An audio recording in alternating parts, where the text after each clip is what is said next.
day 3 engine swap. Another bike ride. Yesterday was 28 miles. I think I'm gonna take a different route. Hopefully I'm around 20, 22. McDaniel's Lake out here, cool lake. I'm trying a different path. I actually bailed out on this path because I didn't realize this road went across the bridge. 22 miles before you start engine swap is a little exhausting, so road bike time. But we're getting going. Hopefully we'll get the rest of the harness in today. Hopefully all the lines run, all the fuel lines and everything. Get the tranny set in place. So optimistic, but hopefully getting there a little earlier today. I left around, I don't know, 7 or something. All right, day 3, the swap. Trying to finish up wiring. Obviously, I know everyone complains about wiring on these, but not horrible, it's just slow. Trying to take my time. All this side except for the wiper switch is in. The ignition switch, which is just a power in, and then pink goes to my, I have 2 relays for power on. So I know that looks rough, but I fed the harness through, which was actually way harder than I was thinking. I tore up a little insulation, so I need to go through and double check everything because basically I had this big grommet that came with the that was on the harness when I got it, so I tried to run it. It would have been easier but way more dangerous to run the harness through the firewall and then set the engine in place, because it runs way down there. I want it all hidden. The problem was the PCM connectors are long enough that they're hitting my transmission, so it was hard to get a good angle. So I had to take the little back covers off, and I got it fed through.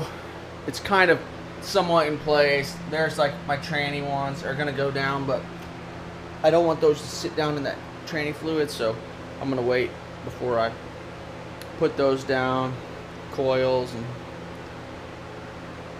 I'm gonna run, I'm sure people don't like that, but I'm gonna run my other wires underneath the intake,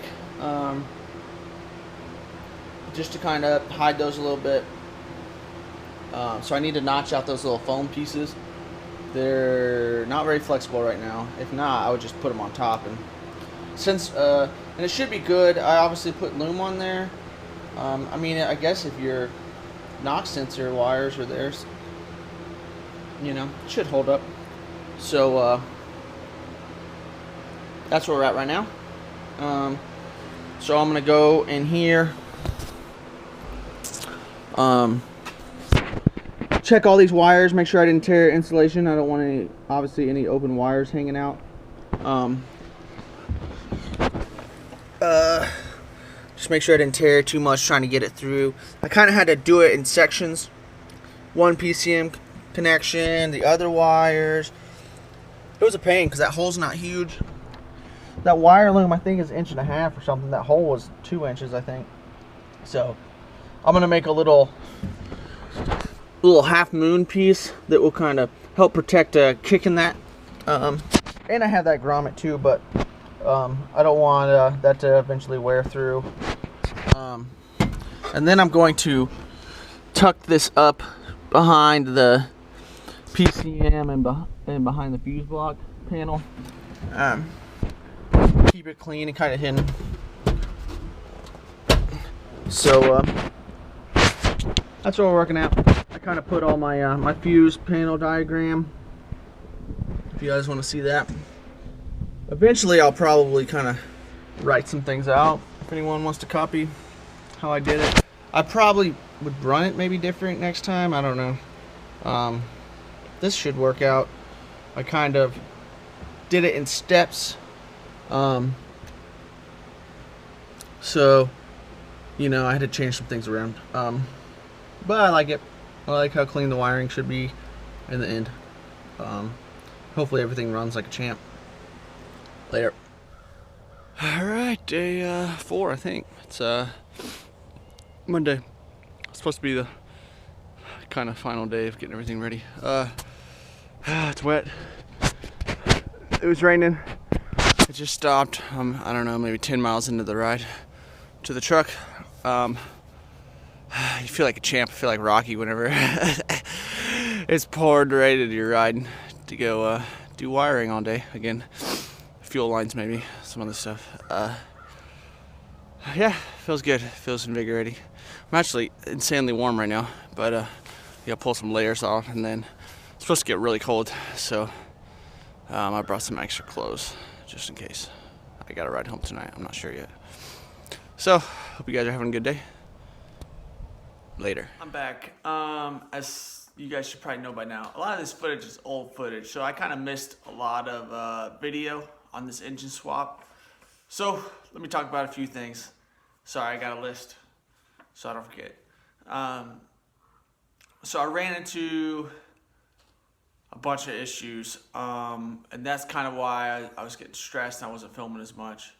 But the one thing that was happening is I was having issues with the welder. So once I got the engine in, I had my mufflers run, as you could have seen in some of the older videos, and I had basically from my cab back all ran, but I had to go from the exhaust manifolds over to the mufflers, which sit on the outside of my frame rails. So, you know, if you've ever run exhaust and you didn't run it super gross and sloppy, it's kind of hard to get all your curves, because that was kind of like an S-bend, a lot of complex curves in there. So it was a little harder to make work. Well, I was also having issues with the wiring on the welder. I think that it was the ground wire or something was barely hanging on to the clamp. It was rough. So what I ended up doing on top of all those rides in the morning is one day I actually could barely get all the exhaust to get tack welded together, and then I had kind of used up my free rides home, so I had it all tacked up. So I had to put the exhaust pipes in my backpack with my welding helmet and ride in the dark. I think 24 miles home or 20. I don't remember what it was. It was a decent amount, but I had to ride all that home in the dark, and it was rough. So sorry.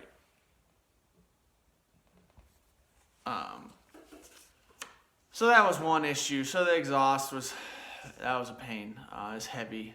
Couldn't see anything. I had no lights. I just riding on the side of the highway all the way home. Another one, and this is probably the big one that really bummed me out, is I did all that wiring on those fuse block panels, and I'm gonna grab you guys a relay. If you guys have never used relays, a relay is basically your high amperage parts, like a fan or your fuel pump, so that all that power doesn't have to go through your switch. What a relay is it is like a low amperage goes through your switch and then turns on a relay. Kind of saves you having to run some of your bigger wires up into your dash area, which is cool, and it's a little safer. So I have a bunch of relays on my truck. Well, let me grab a relay real quick.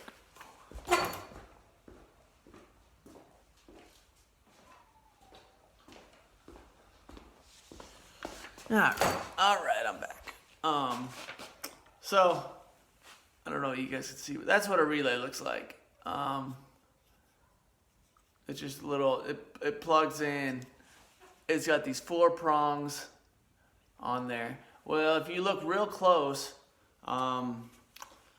it's like 30, 85, 87, and I think 86. You know, and there's different ones. But basically, the issue I had, which I will never make again because it seemed so simple, but in real time it happens. What I did is I looked at the relay like this, and I wired it like this. Well, that's not how the relay works. Whenever you go to plug it in, all my terminals were reversed. So what I had to do is go into the fuse block panel and switch all my wires, which were already so tight. It's already in there. It's already all hooked up. There's a little prong you have to kind of like push out of the way. I think I'm doing that backwards, but you have to push out of the way so that you can pull your terminal out. So that was, I felt defeated, like really defeated, because I'm super tired of riding out there. It was bad enough that the very last day I wore like road bike pants, have pads in them. I wore 2 pairs of those, and I had to switch my seat out to a fatter seat because my butt hurt so bad from riding all day, every day, and then working all day until super late. So I was exhausted. And on the very last day that I rode out there, I also, 9 miles into my bike ride, I got a flat tire, followed by another flat tire.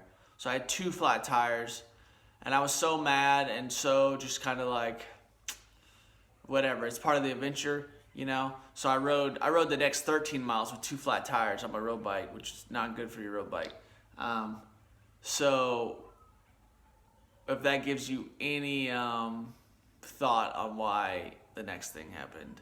So I had to switch all those out. I was just so over the riding back and forth. The engine was in.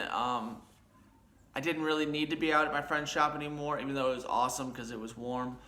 During this whole engine swap was like wind chills where they were telling you not to even go outside. And those are the days that I have to ride all the way across town. You know, the first couple of days were like, 20 degrees and it was snowing and stuff like that. Well, after that, it got like crazy wind chills of like -20 and things. And so I was struggling. So what I did is I kind of wrapped up what I could on the wiring under the dash, got everything hooked up, got my front clip back on, and I just sucked it up and paid to tow my truck home.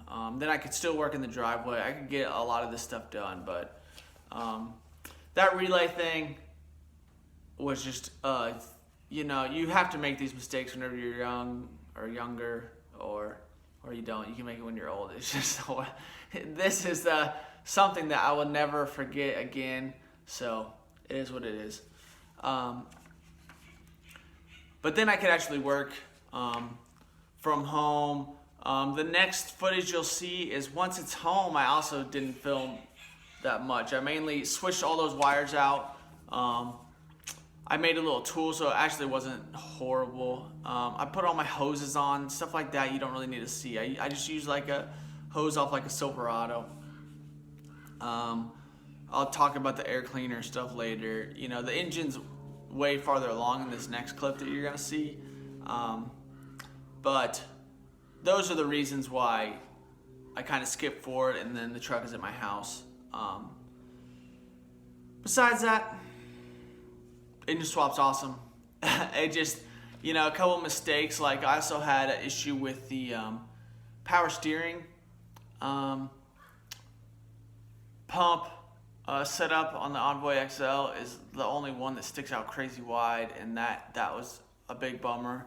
To try to find a different power steering pump. Like I said, it was 28 miles to my house. Well, the junkyard that I go to, or the salvage yard, or whatever you want to call it, is totally on the opposite side of town, and I have no car because I'm an idiot. Both my trucks don't run. I have a third truck, but it's not even here. It's in Pennsylvania. So I'll talk about more of that stuff later, but there's a heads up on the truck on where I'm at. All right, give you guys a little tour. I know I hadn't been filming, I've been grumpy. So, the engine was looking closer last time I filmed it, I'm sure. I went to put coolant in, and I had tried to drill this hole out. The hole got ugly, skipped off into the aluminum, which sucked, and it got into a water jacket. I was hoping that wasn't a water jacket, but I didn't want to take the head off yet. But when I put coolant in, coolant came out, so it's the water jacket. I got a new head today. It took about 3 hours to get out of a car at the salvage yard, which kind of sucked. But now I'm trying to get this ready for tomorrow. It's about to be dark, so I'm going to try to break all these head bolts loose and then put this valve cover back on for tonight. Luckily, I can get my manifold down out of the way. Everything's loose on the intake. I'm just going to slide that over and try to put that up without totally tearing everything back down. Obviously, this engine's a lot more simple than the... I don't even know what I took that out of today. I don't know, Suburban or something. But it was chaos with all the evap and AC stuff. So, show you. Basically, I can't get to those head bolts with all of the rockers and rods and everything. And I marked all those. I know how they sit. Here's the one I'm gonna put in. It is dirty. So I'm going to clean that up tonight and get that prepped. That way I can put that on tomorrow. But hopefully I can get that a lot cleaner because the truck was closed, but I don't know. That looks pretty dirty. I don't like how gross that is up on top of those valves. So I'm going to clean that up the best I can. Try to get that in tomorrow. That's kind of my last thing. I have fuel in it. I gotta put coolant back in it. Hopefully the block held a lot of it, but coolant, hook on my battery cables, and then kind of just go through the startup setup system as far as try to oil it a little bit, and then get some fuel pressure, bleed the fuel lines, and then we should be good to go. So old head, or new to me head, and old head is going to be off tomorrow. So I'll try to film more tomorrow, obviously, especially if I start it. I'll try to get a little more film. Alright, we're back. A little rainy today. We're gonna put this newer head in. I got that bolt out pretty easy last night. This is the old head with the chewed up bolt in there, and then I drilled into the water jacket here. Yeah, it just sucks. Definitely I welded it different. I'll talk about that later, but I welded it different. It helps out. Pistons look like death in here. I like all the crap in there. So I'm gonna clean this out a little bit more, throw this head gasket on, throw that piston in, and run this engine. Cleaned it as much as I could, but try to clean a little bit more, but it's kind of 216,000 miles. I'm sure it's got some grossness in there. So both heads looked actually about the same. I kind of thought the head I got looked gross, but it looks about equal to the one I pulled out. So besides, I mean, obviously the bolt holes and stuff, but try to get this in today, try to start it today.